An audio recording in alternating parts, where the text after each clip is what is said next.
Value Cars Warehouse bringing us this heat, the final heat of the Mag and Turbo Super Cup Round 2.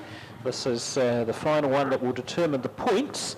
The top 8 on points go into a pole shuffle in a few races' time, and then all of the cars are back out on the track for the 30-lap feature race at the end of the night, event 20 on your program. So who we got off the front of this one, Jared? Yeah, Pete Dixon in the 11 car, which even just going round here looked like it was a bit of an angry Bronco. Yeah, but tipping over sideways, doesn't it? Gavin Hill in the 48 car. Now, he had a brilliant run at that last Super Nights we had here. Yeah. It came effectively out of nowhere. Now, I did hear an interesting story about his car, because he loaned it to Ray Stewart. Ray Stewart gave it back and he said, I think your car has too much horsepower. So, yes. But then, of course, Soper in the 8 car, probably the best-looking hypermac in the country, in my opinion. Gone really well in a few meetings here at WoodfordGlen this season too. And then the outside, Manera in his newly acquired, probably the most successful hypermac in New Zealand, the ex-Mark Osborne 1NZ machine. Ryan Marsden, the Heartland Potato Chip 17. Then back to Burson with Fletcher in the 11 car ball beside him, or is there a gap?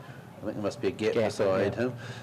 Paul Berg with Fletcher beside him, and then we move back to Trevor Elliott. On the outside will be Greg Johnston from Johnston. Central Taylor. And away we go, we're green, we're racing. Gavin Hill's got the foot down and trying to get ahead of the 11 of Dixon. Dixon has the track position on the inside and doesn't yield, although he lifts the front wheel a bit of bargy in the middle there with Soper in the 8 car missing out and dropping back a few places. Paul Berg coming up the inside of him.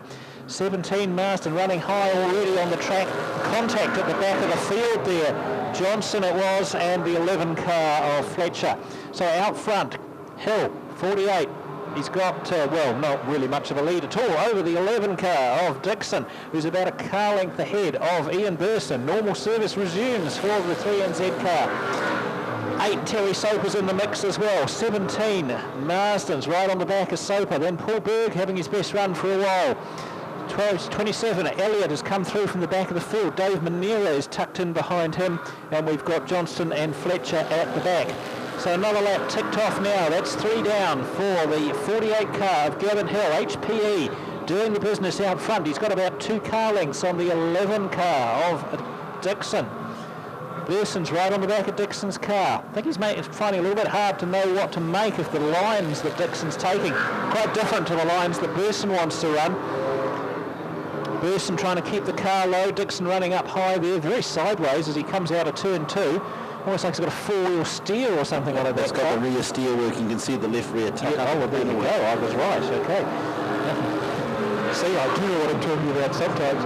48 Gavin Hill, though, still leading Dixon.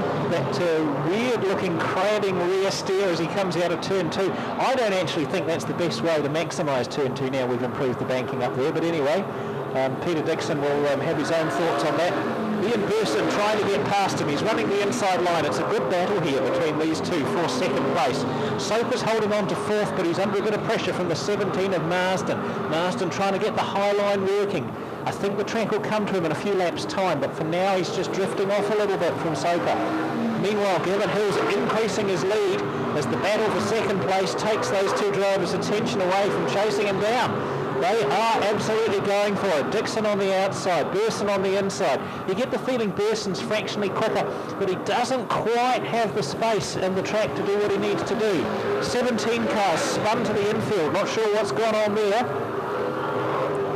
So that's 8 laps down now for Gavin Hill. He's led from woe to go, and he's looking good. He's opening out on the 11 car, Peter Dixon. Burson's just dropped off a little bit now. He's holding on to a solid 3rd, but he's no longer challenging for 2nd. Soper's trying to stay with these guys. He's in 4th place. Then it's a long way back to the charging Trevor Elliott, the 27 car. He's come from the back of the field, making up some ground. Phillips is there in the 11 car. Manera on the back of him in the 88. Paul Berg and Johnson at the back of the field. So still it's the 48 car, and still it's the battle between Burson and Dixon. Burson does the slide job pass in turn 1 there and gets the 2nd place. Dixon has to yield. You could see him lift off. For a second he thought about having a crack at him, but no, Burson's using the horsepower of that 3NZ car to pull away now from the 11T of Peter Dixon. Soper from Dunedin will be eyeing the back of that 11 car, wondering if he's got enough laps left to try and put some pressure on and make a pass. And the 3NZ of Burson looks like the quickest car on the track at the moment. Yes, he is. He's fastest on that lap. And on that one. And Gavin Hill is under a little bit of pressure now.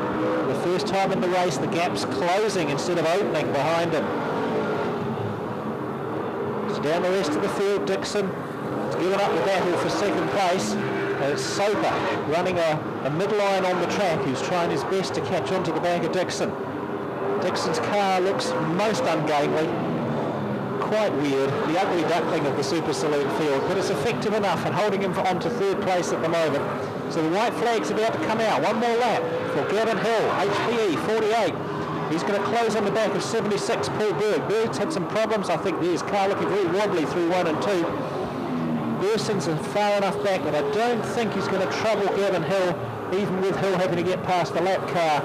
There's your checkered flag, there's your race winner, Gavin Hill. So Gavin Hill taking it away. Fastest lap out of all. That was actually the last lap by Ian Burson, a 17.48. Most of the cars getting into the actually all of them getting into the 17s at some point. Just the front ones tend to be a little bit more consistent. Interesting, Tony. Yeah. The rear steer is it's certainly something that's been delved at. The 17 car has it. All the new Hypermax have it. It's how much of it you use. Yeah. And Pete Dixon has clearly got that. You can see it, physically see it as the car comes off the corner. It's literally pulling that diff forward and effectively shortening the wheelbase on the inside of the car. Yeah. However, when a car like Ian Burson decides to drive up the inside of you and then effectively slide job you, if you have to